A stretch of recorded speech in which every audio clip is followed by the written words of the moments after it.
जी बोले, हे श्रेष्ठ मुनियों, अब आगे की कथा कहता हूँ, सुनो। पहले समय में उल्कामुख नाम का एक बुद्धिमान राजा था। वो सत्य वक्ता और जितेंद्रिय था। वो प्रतिदिन देव स्थानों पर जाता था तथा गरीबों को धन देकर उनके कष्ट को दूर करता था।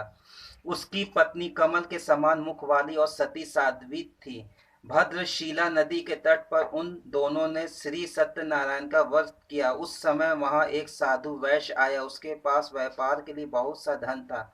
वो नाव के किनारे पर ठहराकर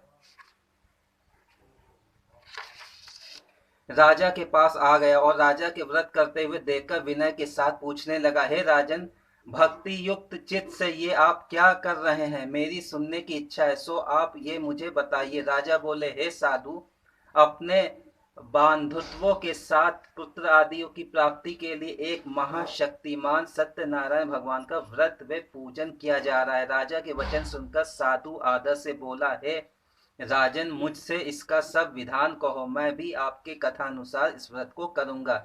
मेरे भी कोई संतान नहीं और इससे निश्चय ही होगा। राजा ने सब विधान सुने। व्यापार से निवृत्त हो वो आनंद के साथ घर गया। साधु ने अपनी स्त्री से संतान देने वाले इस व्रत का समाचार सुनाया और कहा कि जब मेरे संतान होगी तब मैं इस व्रत को करूंगा। साधु ने ऐसे वचन अपनी स्त्री लीलावती से कहे। एक दिन उसकी स्त्री लीलावती पति के साथ आनंदित होकर सांसारिक धर्म में प्रवृत्त होकर सत्यनारायण भगवान की कृपा से गर्भवती हो गई तथा 10वें महीने में उसके एक सुंदर कन्या का जन्म हुआ। दिनों दिन वो इस तरह बढ़ने लगी जैसे शुक्ल पक्ष की चंद्रमा बढ़ता है। कन्या का नाम कलावती रखा गया। तब लीलावती ने मीठे शब्दों में अपने पति से कहा कि आपने संकल्प लिया था कि भगवान का व्रत करूंगा, अब आप उसे करिए। साधु जी बोले, हे प्रिय, इसका विवाह पर करूंगा। इस प्रकार अपनी पत्नी को आश्वासन दे वो नगर को गया। कलावती गृह में वृद्धि को प्राप्त हो गई। साधु ने जब नगर में सखियों के साथ अपनी पुत्री को देखा तो तुरंत ही दूत को बुलाकर कहा कि पुत्री के वास्ते कोई सुयोग वर देख कर लाओ।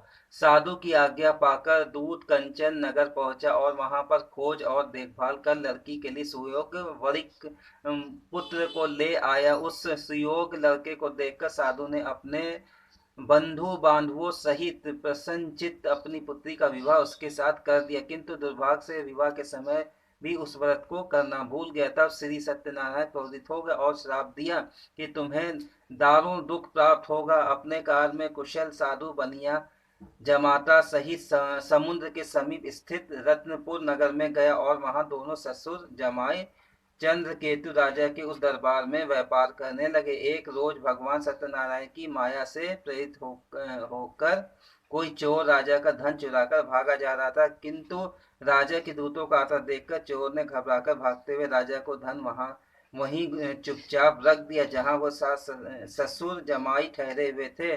जब दूतों ने साधु वैश्य के पास जाकर राजा का धन को रखा देखा तो दोनों को बांधकर ले आए और प्रसन्नता से दौड़ते हुए राजा के समीप जाकर बोले, ये दो चोर हम पकड़ कर लाए हैं।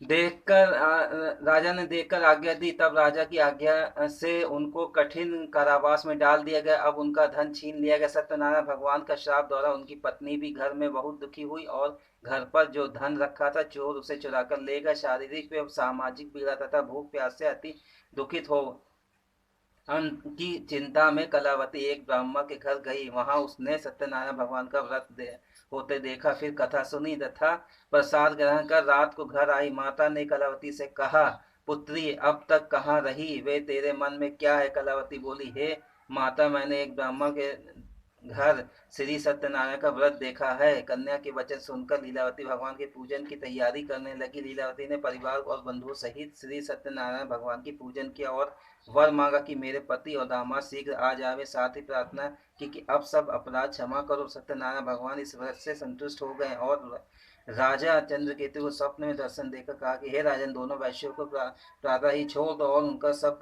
धन जो तुमने ग्रहण किया है दो, नहीं तो मैं तेरा धन, राज्य, पुत्र आदि नष्ट कर दूंगा। राजा ने ऐसी वचन कहकर भगवान अंतर्ध्यान हो गए।